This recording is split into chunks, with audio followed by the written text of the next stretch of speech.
네, 오늘 출애굽기 25장과 29장까지의 말씀은 하나님이 이스라엘 백성에게 이제 출애굽한 이후에 시내산에서 하나님과 이스라엘 백성이 첫 대면하고, 그리고 그들에게 율법의 말씀, 십계명의 말씀을 허락하시고, 그 다음에 이제 성막을 지을 그 성막의 재료와 성막을 짓는 방법에 대해서 이야기하시는 본문입니다. 그래서 25장부터 29장까지를 다 함께 봐야 하지만 저희가 앞과 끝만 봤습니다. 저희가 이제 12월 한 달 동안 약속의 성취를 하기 위해서 오신 예수님에 대한 이야기를 하고 있습니다. 이제 벌써 이번 주가 성탄절인데, 여러분들 안에 예수님에 대해서 조금 더 예수님이 무엇을 위해서 우리에게 오셨는지 정리가 되셨나요? 예수님이 우리를 위해서 하신 일이 무엇인지, 예수님이 하나님이 약속하신 그 약속의 어떠한 부분들을 성취하시게 오셨는지, 여러분들 안에 조금씩 그것이 정리가 되고, 정리된 것이 여러분 안에 믿음으로 되어지고, 그 믿음이 여러분 안에 삶에 계속해서 반복적인 삶으로 나타나셔서 정말 여러분들이 예수 그리스도를 통해서 행복한 삶을 살아가시기를 권면드립니다. 하나님이 예수님을 통해서 약속하신 것은 결국 사단에 의해서 죄가 아래, 저주 아래 놓여버린 우리 모든 인류를 해방하시기 위해서 예수 그리스도를 이 땅에 보내셨습니다. 그리고 그 방법으로 지난주에 저희는 죄의 문제를 해결하시기 위해서 결국 피를 흘리시기 위해 이 땅에 오셨다라는 이야기를 나누었습니다. 그래서 예수 그리스도의 그 어린 양의 피를 통해서 출애굽 이스라엘 백성들을 애굽에서 나오게 하시고, 그들의 신분을 다시 하나님의 자녀로, 하나님의 백성으로 회복해 하신 그 하나님의 그 은혜가 지금 우리에게는 예수 그리스도를 우리가 영접함으로 말미암아 우리의 삶에 예수 그리스도의 피가 흐르게 우리의 믿음으로 고백함으로 말미암아 이제 그것이 우리의 은혜임을 우리는 지난주에 확인했습니다. 그리고 이제 오늘 우리는 하나님이 처음 세상을 창조하실 때 바로 아담과 하와를 만드시고 그들을 에덴 동산에 두시면서 하나님이 계획하셨던, 하나님과 함께 거하며 하나님과 함께 소통하며 하나님이 주시는 그 은혜를 충분히 풍성히 누리며 살아가는 우리를 위해서 하나님이 우리와 만나기 위한 자리를 약속하셨다라는 것을 함께 나누고자 합니다. 오늘 우리가 본 출애굽기의 말씀이 그렇습니다. 오늘 우리가 살펴본 출애굽기의 말씀에서 하나님은 모세를 통해서 이스라엘 백성들에게 너희는 성막을 만들어 라고 이야기를 합니다. 그 성막은 무엇입니까? 쉽게 말하면 텐트예요. 이스라엘 백성들은 계속해서 움직여야 되는 생활을 했기 때문에 그들은 어떤 장막에서, 지금 우리가 흔히 말하는 텐트를 짓고 그 텐트에서 생활을 했습니다. 그들이 지금 출애굽을 해서 광야를 건너서 이제 가나안 땅으로 가야 하기에 그들이 튼튼한 벽돌집을 지을 수 없었기에 그들은 여전히 장막 생활, 텐트 생활을 하고 있었다는 것이죠. 그렇게 하나님이 그들에게 성막을 짓도록 하십니다. 하나님도 내가 너희와 함께 하기를 원한다 라고 말씀하시며 내가 너희와 함께 하기 위한 집을 이렇게 지어라 라고 말씀하셨던 것이죠. 그것이 바로 성막입니다. 그 이후에 이제 이스라엘 백성들이 가나안 땅에 들어가게 되면 그것이 성전이 되죠. 솔로몬의 성전이 가장 먼저 지어진 성전입니다. 그것이 지금 신약의 시대 또는 지금 이 시대에는 우리가 교회라고 흔히 말합니다. 그렇게 이해하고 있죠. 그래서 성막이 성전이 되고 그것이 지금 현재 우리가 교회 또는 그래서 우리가 그걸 예배당 흔히 생각을 합니다. 그러나 성막이든 성전이든 또는 그것이 교회 예배당이든 결국 하나님이 우리에게 은혜로 주신 것이고 은혜로 허락하신 것이고 그 은혜의 본질은 무엇입니까? 하나님과 우리가 만나는 자리다라는 것입니다. 오늘 말씀에 하나님이 뭐라고 말씀하십니까? 예물을 드려서 25장에 예물을 드려서 너희가 8절에 이렇게 표현하고 있습니다. 내가 그들 중에 거할 성소를 그들이 나를 위하여 짓되. 뭐라고 말씀하십니까? 내가 그들 중에 거할 성소. 여기서 그들은 누구입니까? 하나님이 애굽에서 건져내신 이스라엘 백성입니다.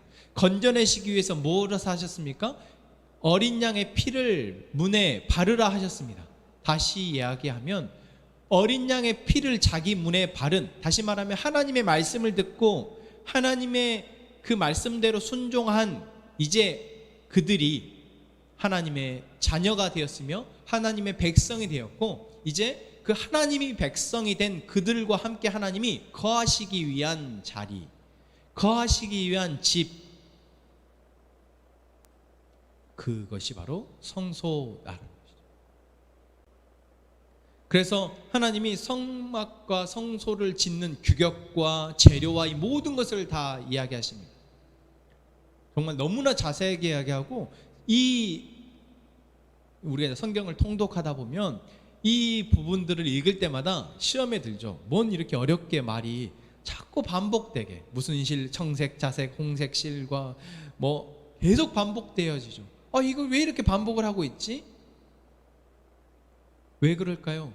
하나님이 그들과 만나기 위한 장소를 짓는다고 하니까 이들 안에, 그러니까 인간들 안에 뭔가 신과 만나기 위한 장소라는 것은 이미 그들 안에 이미 뭐 바알을 섬긴다든지 아세라를 섬긴다든지 온갖 신들을 섬기는 그들 안에 성소들이 이미 있을 때 어떻게든 신에게 잘 보이기 위해서 화려하고 자기들의 노력과 정성을 보이기 위한 그러한 집들을 짓고 있을 그때에 하나님은 철저하게 하나님이 그들과, 다시 말해 하나님의 자녀들, 하나님의 백성들과 만나기 위한 집을 너희들이 나에게 잘 보이려고 짓지 말고 내가 너에게 말해준 방법대로 지으라 라고 말씀하신 것입니다. 그래서 시간이 흐르더라도 내가 너희와 만나기 위해서 만들었다라는 것을 잊지 말라는 것이죠.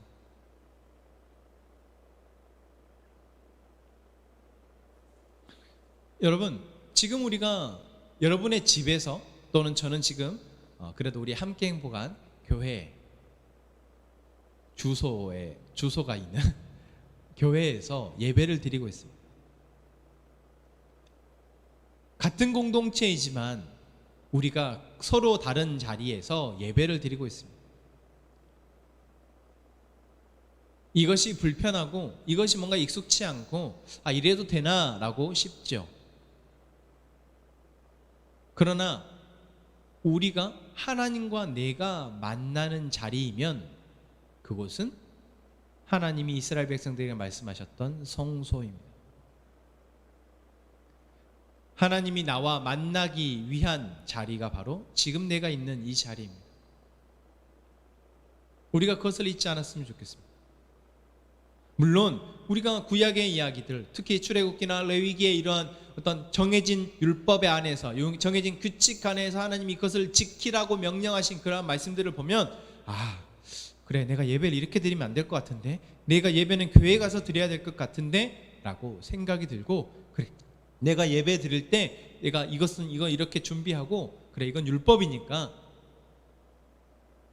이렇게 생각하게 될 수 있지만, 여러분, 하나님이 이스라엘 백성들에게 이 성막을 처음 계시하시면서 그들의 수준에 맞게 그들이 하나님의 주시고자 하는 그 은혜에서 벗어나지 않게끔 어떤 만드는 방법과 그 재료를 결정하신 것이지, 이것 때문에 하나님이 그들과 만날 수 있는 것은 아니었다는 사실을 우리는 잊으면 안 될 것입니다.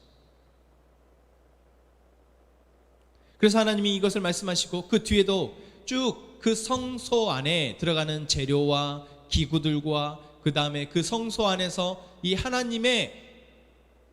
하나님과 이스라엘 백성들이 만날 수 있도록 하기 위한 그 중간 매개 역할을 하는 제사장과 레위인들의 옷과 그들의 지켜야 할 율법까지도 다 말씀하시고 있습니다. 그리고 29장에 이제 저희가 마지막 읽었던 그 본문에서 이제 하나님이 어떠한 제사를 드리고 그 제사를 통해서 내가 계속해서 내가 너희에게 함께하고 너희가 나와 함께함을 통해서 이제 너희가 나의 백성이고 내가 너희를 지키는 존재임을 모든 사람이 알도록 하라라고 말씀하고 있죠. 저희가 읽었던 38장의 말씀이 이렇게 표현되고 있습니다. 내가 제단 위에 드릴 것은 이러하니라. 매일 1년 된 어린 양 2마리, 한 어린 양은 아침에 드리고 한 어린 양은 저녁에 드리고. 매일 아침과 저녁에 양을 한 마리씩 드리면서 제사를 드리라 라고 말하는데, 이것을 우리가 상번제라고 합니다. 계속 드려야 되는, 하나님 앞에 드리는 번제인 것이죠.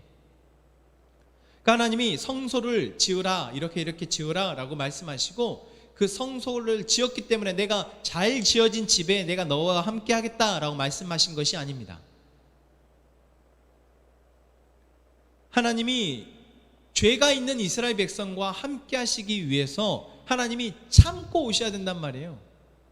그들이 아무리 깨끗하다 정결한다 할지라도 하나님에 비해서 인간은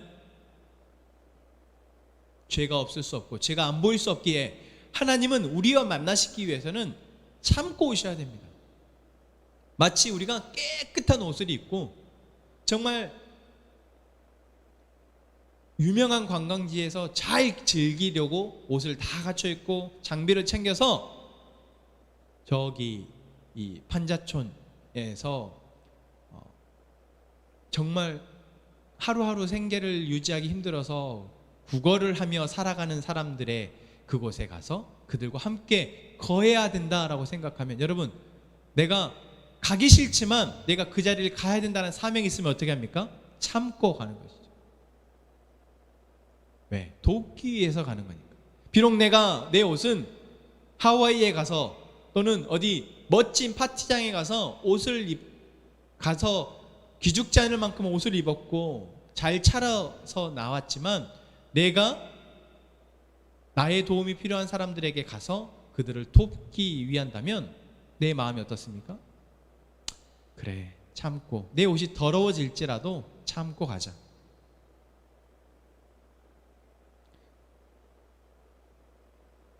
하나님이 이보다 더 하시지만, 하나님이 우리와 이스라엘 백성들과 또는 우리와 만나시기 위해서 오시겠다고 약속하신 그 성소는 하나님이 정말 참고 오셔야 합니다.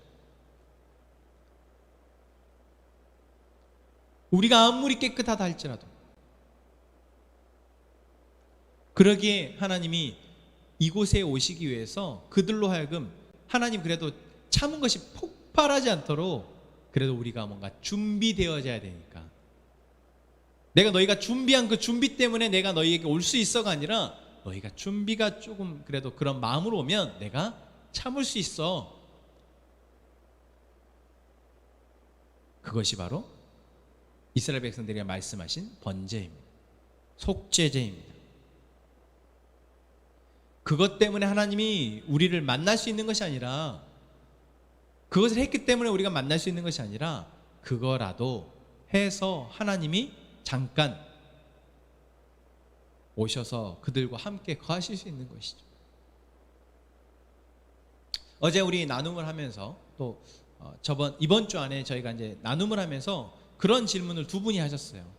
하나님이 역대기 말씀을 보니까 어떤 왕에 대해서는 그래도 죄 지으면 빨리 용서해 주는, 살려주시는데, 히스기야나 므낫세와 같은 경우죠. 또 어떤 왕에 대해서는 한 번 실수했다고 바로 죽이시는데, 정말 하나님에 대해서 우리가 헷갈립니다. 하나님이 우리를 사랑하신다는 것은 알겠는데 또 사랑하지 않는 것 같은, 이런 바로 징계하시는 모습, 바로 죽이시는 모습을 보면 하나님이 사랑하지 않는 것 같은데 라는 이런 혼란스러움이 있습니다. 라고 하면서 질문하신 분이 있었어요. 근데 제가 이 질문을 사실 말씀을 양육하다 보면은 정말 많은 사람들에게서 들었습니다. 왜 우리가 그렇게 하나님이 보여지니까? 여러분 어떻게 생각하십니까? 하나님은 정말 우리가 죄를 지을 때마다 우리에게 책임을 물으시고 징계하시고 심판하십니까? 그렇게 생각하신가요? 또 어떤 사람은 용서해줘요. 므낫세 왕 같은 경우는 하나님 앞에 정말 악한 왕이었고 정말 나라를 망가뜨릴 만큼의 악행을 저지른 왕이었는데 그 왕에 대해서는 하나님이 또 그 사람이 하나님 앞에 회개하니까 하나님 용서해 주셨다라고, 그 회개함을 받아주셨다라고 얘기하신단 말이에요.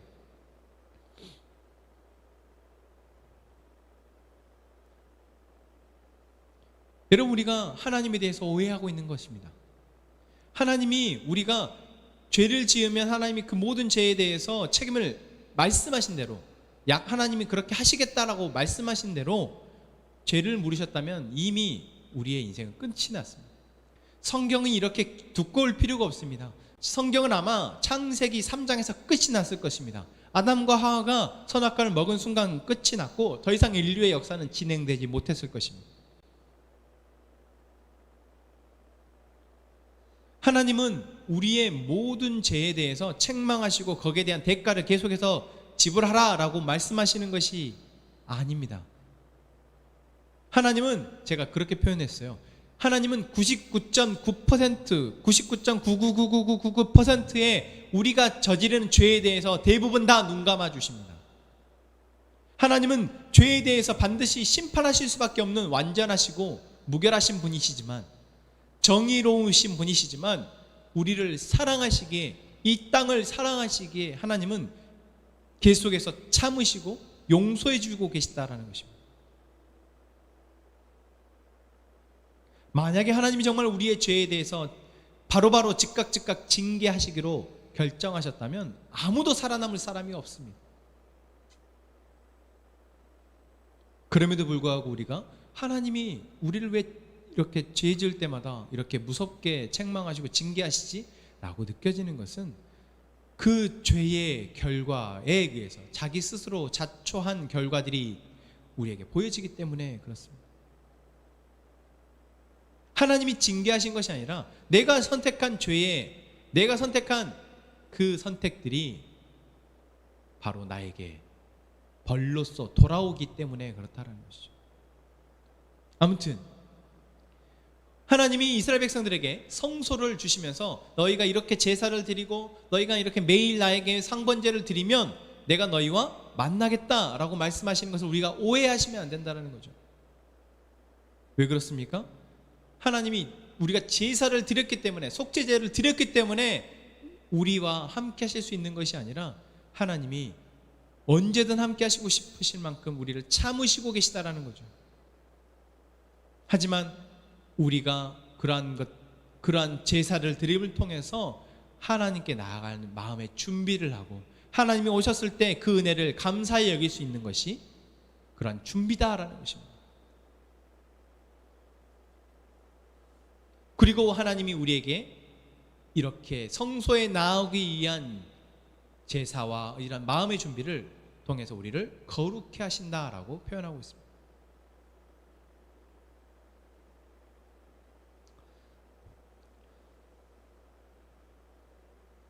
하나님이 이스라엘 백성들에게 이렇게 성막을 계시하시고 이제 레위 자손들인 아론과 그 자녀들에게 제사장의 역할을 맡기시고 또 레위 지파 자손들에게 성막에서 드려지는 제사를 돕는 일을 맡기십니다. 그래서 이러한 어떤 절차들을 통해서, 이러한 법들을 통해서 하나님은 이스라엘 백성들과 이제 만나시며 함께 하시며 이제 그들의 삶을 지켜주시는 것을 어떻게 보면 눈으로 보여주시는 것이죠. 그래서 하나님이 그들과 함께 한다라는 사실을 통해서 이스라엘 백성들이 스스로 안정감을 느끼고, 또한 이스라엘 백성들의 주변에 있는 이방의 사람들이 그러한 이스라엘 백성들의 모습을 보면서 하나님과 함께하는 저 이스라엘 백성들이 참 평안해 보이고 저것이 안전하겠구나, 우리도 하나님과 함께하는 백성이 되자라고 그들을, 하나님을 선택할 수 있도록 하나님이 하신 것입니다. 그러나 여러분, 우리는 결과를 알고 있습니다. 이후, 출애굽 이후에, 이 말씀이 계시된 이후에 이스라엘 백성들이 하나님과 만나기로 약속한 그 성소에 대해서 금방 잊어버리고, 하나님께 그들이 드려야 할 제사에 대해서 금방 잊어버리고, 하나님이 그들과 함께 했다고 눈에 보여지게 성막을 짓게 하셨지만 그들이 잊어버렸다는 것을 우리는 잘 알고 있습니다. 그래서 제가 아까 하나님이 우리와 만나시기 위해서 오신 것은 우리가 제사를 잘 드려서가 아니라, 우리가 성막을 화려하게 잘 지어서가 아니라, 하나님이 그러기로 결심하셨고 결단하셨고 그것이 하나님의 사랑이기에 그렇다는 것이죠. 그래서 오늘 이 출애굽기 25장에서부터 29장까지 이야기하고 있는 이 하나님이 우리와 만나기 위해서 내가 너희와 함께하고 싶어서 성막을 만들어라고 말씀하신 것은 2000년 전에 이 땅에 오셔서 우리를 위해서 십자가에 죽으신 예수 그리스도를 약속하신 것이다.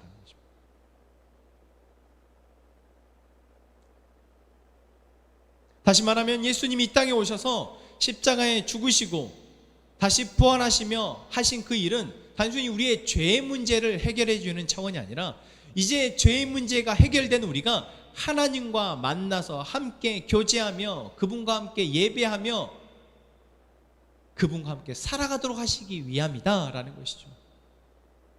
그래서 여러분, 우리는 그냥 단순히 내가 예수님 믿어요, 내가 예수님을 찬양해요, 내가 예수님을 예배해요, 이것이 아니라 이 성막을 통해서 우리 안에서 예수님이 어떻게 역사하시며, 또한 우리가 예수 그리스도를 통해서 어떻게 하나님과 계속해서 만날 수 있을지에 대해서 우리가 알고 그분을 예배하고 그분과 만나며 함께 살아가야 한다라는 것입니다.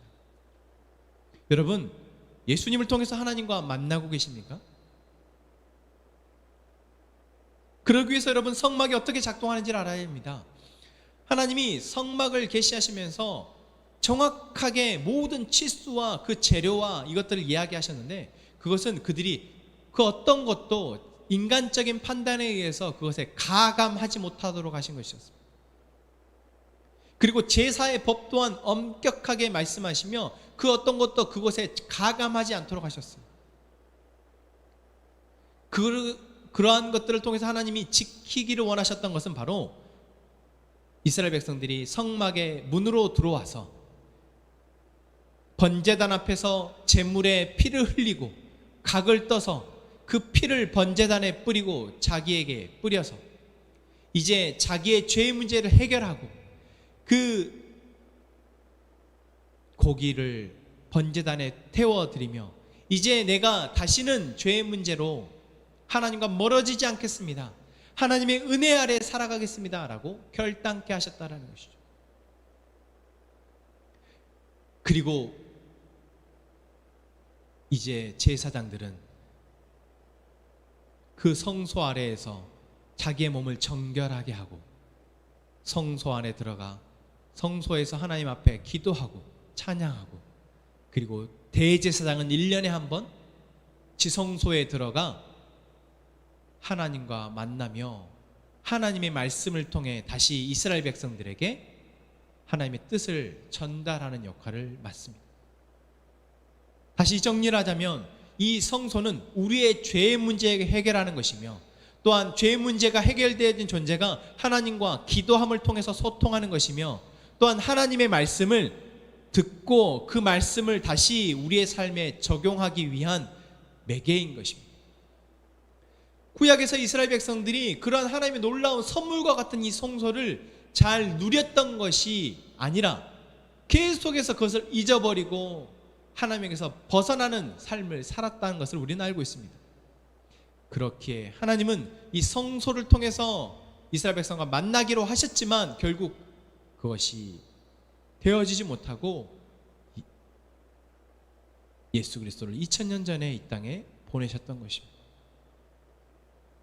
그리고 예수님이 이 땅에 오셔서 십자가의 죽으심을 통해서 스스로 희생 제물이 되셨고 스스로 피를 흘리셨고 우리에게 그 피와 찢겨진 살점을 통해서 이제 우리의 모든 죄의 문제를 해결하게 하시고 이제 예수 그리스도를 통해서 하나님께 나올 수 있는 은혜를 허락하셨습니다.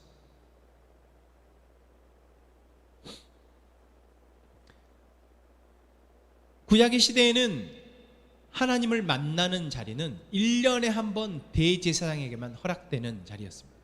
저희가 조금 전에 불렀던 지성소 그 여호와의 유월절이라는 찬양에서 우리가 지극히 높은 주님의 지성소로 들어갑니다 라고 할 때 지금 우리가 이렇게 쉽게 지성소로 들어간다라는 이 고백은 사실 구약의 시대 이스라엘 백성들에게는 감히 상상도 할 수 없는 고백입니다. 죄로 가득한 세상 가운데에서 그래도 하나님의 은혜로 구별되어진 이스라엘 백성들, 그 구별되어진 이스라엘 백성들 가운데에서도 또 하나님의 사람이라고 구별되어진 레위지파, 그리고 그 레위지파 안에서도 하나님에게 선택되어진 아론의 자손들이 바로 제사장들이고 그 제사장들 가운데서도 한 명 선택되어진 사람이 바로 대제사장입니다. 그 대제사장마저도 1년에 한 번 정결 예식을 행하고야 들어갈 수 있는 곳이 바로 지성소였습니다. 여러분, 이것이 무엇을 보여줍니까? 우리가 거룩하신 하나님에게 우리는 아무리 우리의 거룩함을 위해서 애써도 도저히 다다를 수 없는 것이 바로 하나님의 거룩함을 우리에게 보여주고 있는 것입니다. 그 대제사장마저도 하나님 앞에 나아갈 때 조금의 흐트러짐이라도 있으면 바로 죽을 수밖에 없었던 것이 바로 지성소의 자리였습니다. 그런데 여러분, 우리는 지금 예수 그리스도의 십자가의 죽으심을 통해서 우리가 그 예수 그리스도의 십자가의 죽으심을 나를 위한 죽으심으로 받아들임을 통해서 고백하게 하심을 통해서 우리가 하나님과 직접 만나고 대면할 수 있는 지성소의 자리에 들어갈 수 있다고 고백하고 있는 것입니다.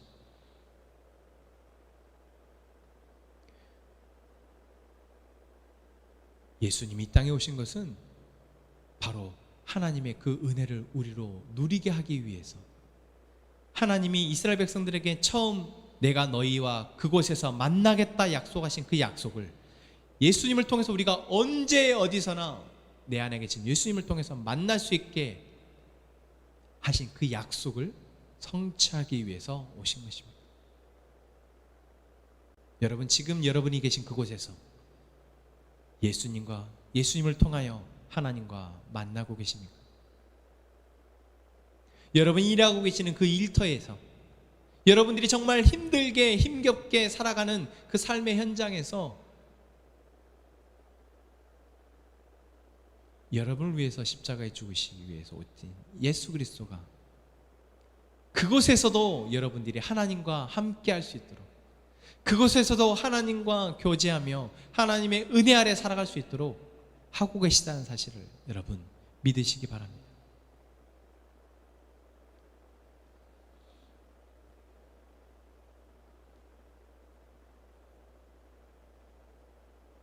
제가 어제 여러분들에게 여러분들은 성탈전 선물이라고 생각하면서 받으셨는지 모르겠지만 저는 그냥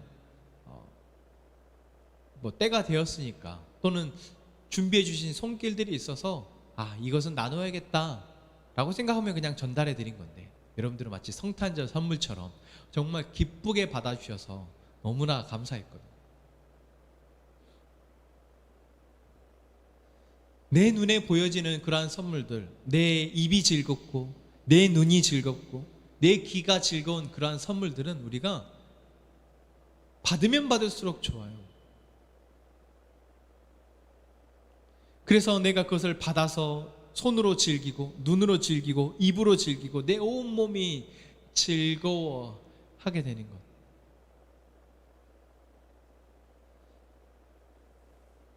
그러한 선물을 우리가 참 기대하고 그러한 선물이 우리에게 매일 우리에게 왔으면 좋겠다 생각하는데, 여러분, 우리가 기뻐하고 즐거워하고 감사할 수 있도록 우리의 매일, 아니 매 순간 그럴 수 있도록 하나님이 예수 그리스도를 우리에게 보내셨다는 사실을 잊지 마시기 바랍니다. 예수님을 보내셔서 우리가 매어 있는 원수의 속박에서 건져내셨고, 예수님을 보내셔서 십자가에 죽게 하심을 통해 우리가 도저히 우리의 힘으로 벗어날 수 없는 죄의 문제에게서 건져내셨고, 예수님 이 땅에 보내심을 통해 우리가 예수님의 그 십자가의 피로 말미암아 도저히 하나님 앞에 나아갈 수 없는 우리가 하나님께 나아가 하나님과 함께 거할 수 있도록 하셨다는 사실, 이 놀라운 은혜의 선물을 여러분 잊지 않으셨으면 좋겠습니다. 하나님이 우리를 사랑하십니다. 하나님이 우리를 사랑하십니다. 하나님이 우리와 내가 거기서 너희와 함께 하겠다 말씀하신 그 거기가 바로 지금 여러분이 계신 그 자리입니다. 하나님이 나와 함께 하심이 여러분 혹시 느껴지지 않으십니까?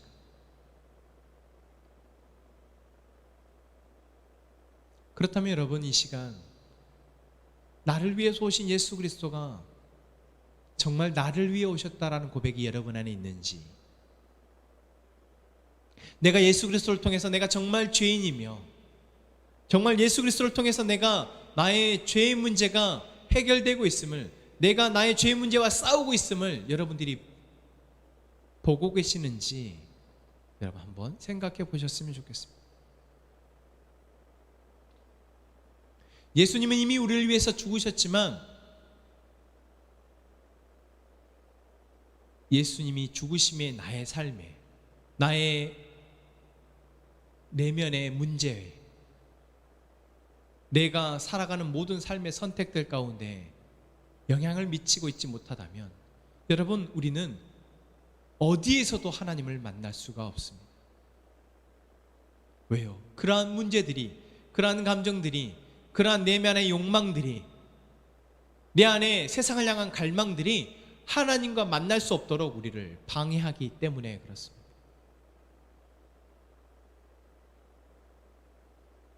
하나님이 우리를 만나기를 원하십니다. 그래서 이스라엘 백성들에게는 성소를 지어라, 제사를 드려라 라고 말씀하셨지만, 지금 우리에게는 예수 그리스도를 너의 삶의 주인으로, 생명의 주관자로, 세상의 빛으로 고백하고 믿어라 라고 말씀하십니다.